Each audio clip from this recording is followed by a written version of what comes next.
कि डॉक्टर साहब जब आप दिल्ली में थे तो इलाज कानपुर में कैसे हो गया? तो फिर 2 दिन में 2 लाख रुपए लिए, जिसका मैं डाटा दे सकता हूँ, हिसाब दे सकता हूँ। वही मैंने जब इनसे हिसाब मांगा तो ये लोग उखड़ गए, बोले ज्यादा नेतागिरी ना करो, नहीं तो पुलिस बुला के तुम्हारे खिलाफ मुकदमा करा देंगे, तुमको जेल भेजा देंगे। आपने अक्षय कुमार की फिल्म गब्बर तो देखी होगी, अगर नहीं देखी है तो इस खबर को जरा गौर से देखिए, क्योंकि इस अस्पताल में इलाज कम लूट ज्यादा होती है। कानपुर के थाना जाजमऊ स्थित एक निजी अस्पताल पर गंभीर आरोप लगे हैं। आरोप है कि थाना चकेरी स्थित ओमपुरवा के रहने वाले पूर्व पार्षद शरद मिश्रा अपनी मां और थाना महाराजपुर इलाके के रहने वाले अमित सिंह अपनी बहन निशा सिंह का उपचार प्राइवेट अस्पताल में करवा रहे थे। उपचार नाम का था, हकीकत कुछ और बयां कर रही थी। दरअसल हरे पर्दे के पीछे का कारनामा सामने आया। आईसीयू में भर्ती मरीजों के नाम पर दवाई मंगवाई जा रही थी। वो दवाइयां मरीज के इलाज पर न लगाकर वापस मेडिकल स्टोर पहुंचाई जा रही थी और तीमारदारों से पूरा भुगतान लिया जा रहा था। डॉक्टर अस्पताल में मौजूद नहीं थे और इलाज ऑनलाइन चल रहा था। जब इस बात की भनक परिजनों और पूर्व पार्षद को लगी तो अस्पताल में हंगामा शुरू हो गया। देखते देखते भीड़ इकट्ठा हो गई। मैनेजमेंट करने के लिए बाहरी लोग बुलाए गए। हंगामा बढ़ता देख लोगों ने पुलिस को सूचना दी। जब मौके पर पुलिस पहुंची तो पूरा मामला शांत हुआ। अमित सिंह ने मीडिया से बातचीत के दौरान अस्पताल प्रबंधक के ऊपर कई गंभीर आरोप लगाए। वहीं पूर्व पार्षद शरद मिश्रा ने कहा कि शांत नहीं बैठेंगे, इस मुद्दे को प्रदेश के मुख्यमंत्री योगी आदित्यनाथ तक ले जाएंगे। वहीं अमित सिंह ने अपनी बहन निशा सिंह को दूसरे अस्पताल ले गए। अमित ने बताया कि 9 दिन में अस्पताल प्रबंधक ने 4.5 लाख रुपए उतार लिए और मरीज को राहत नहीं मिली। अमित दिल्ली में सिक्योरिटी गार्ड है। अमित ने बताया कि बहन का उपचार करवाने के लिए 11 मई को अस्पताल में भर्ती कराया था। इलाज के नाम पर अस्पताल में लूट चल रही। मेरे पास उपचार के लिए पैसे खत्म हुए तो घर में रखा जेवर बेचकर अस्पताल का बिल भुगतान किया। जब उनके पास पैसे नहीं बचे तो अस्पताल वालों ने अतिरिक्त चार्ज मांगा। चार्ज न देने पर अस्पताल प्रबंधक ने मरीज को ले जाने से मना कर दिया, जिसके बाद अस्पताल संचालक ने कहा सुनी की सूचना पर पहुंची पुलिस ने मामले को शांत करवाया। वहीं पुलिस का कहना है कि तहरीर मिलने पर कार्रवाई की जाएगी। मेरा नाम अमित सिंह है।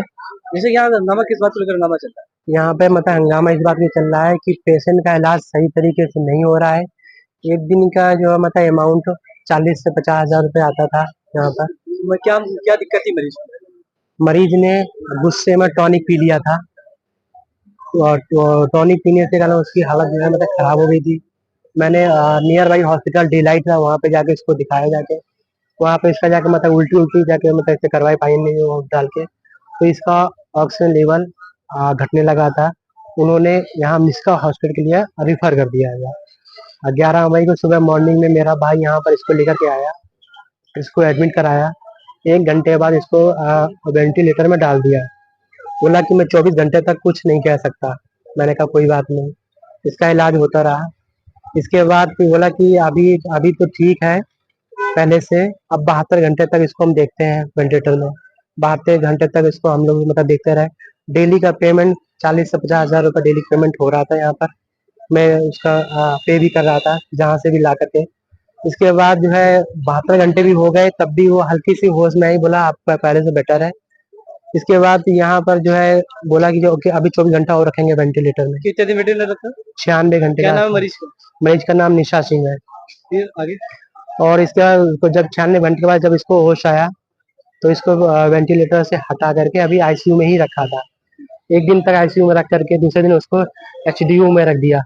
आईसीयू का चार्ज क्या बताया था? एचडीयू का क्या चार्ज बताया था? आईसीयू का चार्ज बोला था कि 12,000 रुपए आपका वो है, 5,000 रुपए वेंटिलेटर का है और जो भी ऑक्सीजन लगेगा 110 रुपया प्रति यूनिट या घंटा, इससे कुछ बोला था उसने। ये चार्ज का लगाया। इसके बाद एचडीयू में रखा। 7,000 रुपया बेड चार्ज है और ऑक्सीजन चार्ज है और बाकी जो भी फैसिलिटी होगी हाउस कीपिंग की और जो भी मतलब वो पंपिंग की, ये सब चार्जेबल आपका वो लगेगा। अगर डॉक्टर मतलब विजिट करेगा उसका चार्ज आपको देना पड़ेगा। ये वर्षा कुमारी जो आई थी डॉक्टर विजिट करने के लिए, उन्होंने 2500 रुपए लिए थे चार्ज विजिट करने के लिए। और यहाँ पे जो सुरेंद्र सर थे, ये हर मतलब कि पर डे के 1500 रुपए चार्ज करते हैं विजिट करने के लिए। पुलिस भी मिली।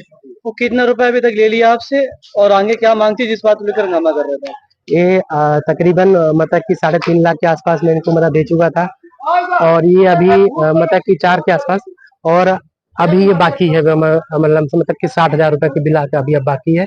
वो बिल अभी हमको मतलब बोल रहे हैं उसको पे कर दीजिएगा, फिर हम आपके जो है मतलब मरीज को दे देंगे। मरीज ले जाने नहीं दे रहे क्या? मरीज को आप बोलने के पहले बिल पे कीजिएगा, फिर क्योंकि हम बोल रहे हैं कि यहाँ सही नहीं हो रही है, आप इसको रिफर कर दीजिए हैलट के लिए, मैं अपना हैलट ले जाता हूँ, क्योंकि मेरी स्थिति इतनी खराब हो गई है कि मैं इसका इलाज नहीं करा पा रहा हूँ यहाँ पर। अब आगे क्या चाहते हैं आप? अधिकारी उसको क्या मांग करते हैं? मैं मांग करता हूँ कि हमें कुछ नहीं चाहिए, हमारे मरीज को यहाँ से रिफर कर दीजिए मतलब हैलट के लिए, और हम अपना इलाज वहीं करवाना चाहते हैं मरीज का। डॉक्टर साहब ने यही कहा है कि डॉक्टर साहब ने, हमारी माता जी एडमिट थी 2 दिन से, आज हो गए जाके 24 दूनी 48, लगभग 60 घंटे हो गए, 2 दिन हो गए, लगभग 2.5 दिन। तो इलाज कर रहे थे, ये हर 1-2 घंटे में हमको पर्चा देते हैं, कहते हैं जाकर इतनी दवाई लाइए, इतनी लाइए। हमने कहा डॉक्टर साहब आपने 70,000 रुपए का हमारे पास हिसाब है, 70,000 रुपए की उन्होंने दवा लगा दी। हमने कहा डॉक्टर इसकी डिटेल दीजिएगा, कितने बजे कितनी दवा लगाई है, क्योंकि कुछ लोग यहाँ हमको पहले से अवगत करा रहे थे कि ये दवाइयाँ वापस आ जाती हैं। तो उसके लिए हमने भी अपने लोग लगाए, तो हमें जानकारी सही पाई गई कि ये दवाइयाँ कर देते, और ये 70,000 हमसे जब ले चुके, उसके बाद इन्होंने डॉक्टर साहब थे दिल्ली में, कल दिल्ली में थे, और इन्होंने यहाँ दिखा दिया कि हमने इनका इलाज किया। उसका भी पर्चा मेरे पास है, मैं आप कहेंगे तो पर्चा भी दिखा दूंगा, सारी फाइल है। उसमें भी इन्होंने फीस अपनी जोड़ दी कि मैंने इलाज किया। तो मैं यही कहने केवल गया था कि डॉक्टर साहब जब आप दिल्ली में थे तो इलाज कानपुर में कैसे हो गया?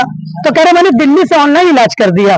तो मैंने कहा अगर दिल्ली से ऑनलाइन इलाज कर दिया तो फीस आप किस बात के जोड़ रहे? ये तो अस्पताल आप कहीं ना, मरीज को बचाना तो जिम्मेदारी आपकी। कह रहे नहीं, हम कहीं भी रहेंगे, फीस तो उसकी देनी पड़ेगी।